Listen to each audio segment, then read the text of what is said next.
आज़मीन हज। अब बहुत ध्यान से आप देखें सऊदी अरब की सिक्योरिटी सिस्टम, यहाँ का सिक्योरिटी सिस्टम, हम लोगों को लगता है कि जो हम लोग यूट्यूब पे लाइव मक्का देखते हैं सिर्फ उतने ही कैमरे हैं। दोस्तों, 1-2-100 नहीं, हज़ारों की तादाद में कैमरे हैं और ऐसे ना जाने कितने सैकड़ों कंट्रोल रूम बने हुए हैं, जिसमें बड़ी बड़ी हम लोगों के घरों में जितनी बड़ी दीवारें होती हैं उससे भी बड़े बड़े टेलीविज़न वहाँ पर लगे हैं, एलईडी लगी हुई है और हर पल हर कैमरे के ऊपर 4-4 घंटे की ड्यूटी के हिसाब से सिक्योरिटी स्टाफ लगा होता है और एक एक कैमरे के अंदर ऐसी ऐसी टेक्नोलॉजी है कि आपके नाक के बाल तक वो गिन सकते हैं, इतना ज़बरदस्त इंतज़ाम होता है। तो अगर आपका अपना कोई बैग, आपका अपना कोई सामान गिर रहा है तो इनको भी पता है कि वो आपका अपना है और आप अगर उसको उठाएंगे तो ये आपके पास कभी नहीं पहुंचेंगे। ये इसलिए लगा हुआ है कि ऐसे लोग जो दूसरों का सामान उठा लेते हैं, अगर गिरा सामान और उन्होंने सोचा इतनी भीड़ में तवाफ करते समय पैर में कोई चीज़ टकराई, आपको लगा इतनी भीड़ में हम चुप्पे से उठा लें, कैसे पता चलेगा? अल्लाह माफ़ करे, अल्लाह तो देख ही रहा है। लेकिन ये दुनिया में अल्लाह ताला ने ऐसी ऐसी टेक्नोलॉजी सऊदी अरब की सिक्योरिटी को दे रखी है, ऐसा ऐसा सिस्टम दे रखा है कि आप उस लाखों की भीड़ के मजमे में अगर पैर के अंगूठे से कोई चीज़ उठा करके अपने हाथ में पकड़ लेंगे, वो भी इनको पता चल जाएगा।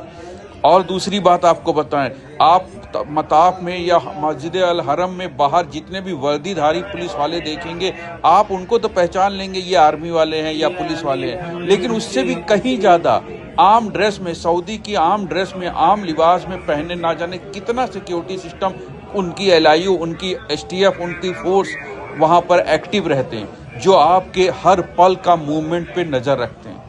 यहाँ तक कि आपको बता दे, जवान तो छोड़िए, अगर 60, 65, 70 साल वाला बुजुर्ग भी किसी गैर महरम किसी औरत को लगातार 40 सेकंड तक देखता रहेगा, थोड़ी देर के बाद पुलिस आके उसको उठा के लेके चली जाएगी।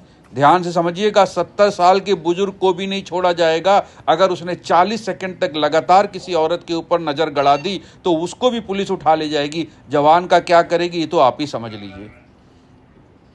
और सारी दुनिया में पुलिस वालों के द्वारा जो 3rd डिग्री दिया जाता है, जो हाथ पैर की तुड़ाई होती है, उसमें सऊदी अरब टॉप 3 में आता है। ये जो हड्डी पसली तोड़ते हैं यहाँ के फोर्स, वो टॉप 3 में आता है। और जो सऊदी अरब का बंदा है, जो सऊदी सिटीजन है, अगर वो भी कोई गलती करता है तो उसका भी पता नहीं चलता है कि वो कौन सी जेल में कहाँ गया। हमारे इंडियन हाजियों का तो आप ही अंदाज़ा लगा सकते हैं, कुछ अता पता नहीं चलेगा कहाँ गए। अगर जरा से भी अपराध जैसी चीज़ में कोई भी लिप्त हो गया, अपराध जैसी चीज़ में कोई फंस गया, इसलिए आपको ये वीडियो टेक्नोलॉजी हम दिखा रहे हैं। आप इसमें देख कर सिर्फ इबरत हासिल कर ले कि आपके एक एक मूवमेंट पर नज़र होगी। यहाँ तक कि आपको बता दें, अगर मस्जिद अल हरम के बाहर आप 2 सगे भाई हैं और एक दूसरे को रियाल दे रहे हैं, एक आदमी ने पर्स से 100 रियाल निकाले और दूसरे को दिए, उतनी देर में फोर्स आ जाएगी। पैसों का लेन देन भी खुलेआम करना सख्त मना होता है वहाँ पर। टाइम नहीं लगता फोर्स आने में मेरे भाई, इतनी ज़बरदस्त वो है वहाँ पर सिस्टम, और ऐसे ऐसे सेंसर लगे हुए हैं कि हर मूवमेंट पे नज़र रखते हैं।